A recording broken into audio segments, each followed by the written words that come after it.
Here we go again. Ito na naman kami. Umorder kami ng Peking duck. Malapit lang sa hotel namin. Sinubukan namin yung panlasa namin dito and pasok na pasok sa panlasa namin. Sobrang sarap, mainit-init pa. At dito nga kami kumain sa favorite spot namin dahil malapit lang to sa hotel.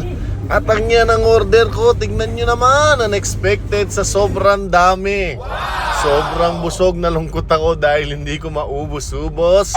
Dahil ayoko pong magsayang ng pagkain. Pinilit ko pa rin ubusin, tignan nyo yung mukha ko. At yung mukha ni Sia, tuwang-tuwa dahil sobrang dami ng pagkain na na-order namin. Ayun, paglabas namin ng kainan, eto na nga! Oh no! Biglang may ganito. Biglang may budol na dumating. Hindi ko ini-expect na mabubudol kami ng maaga sa unang araw namin dito sa Hong Kong. Ayun, hindi ko inaasahan to. Unang swipe. Ayan na si Madam. Namimili na siya ng bibili niyang si Madam Eunice. Ayan po.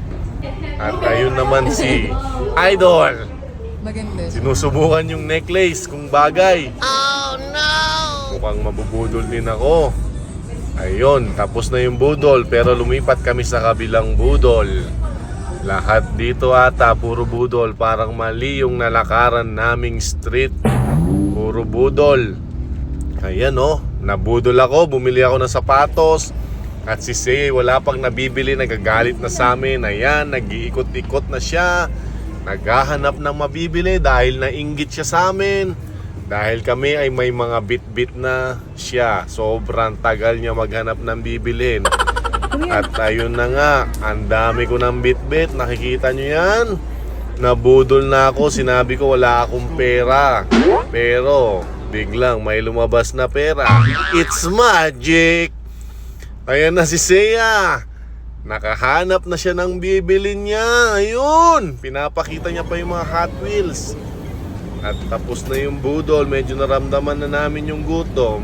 Dahil nabudol kami, sa turo-turo na lang kami napunta at nag-ice cream na lang kami. Dahil wala na kami pambili ng pagkain. Ayan, ice cream muna, Sia. Ayan si Sia, oh.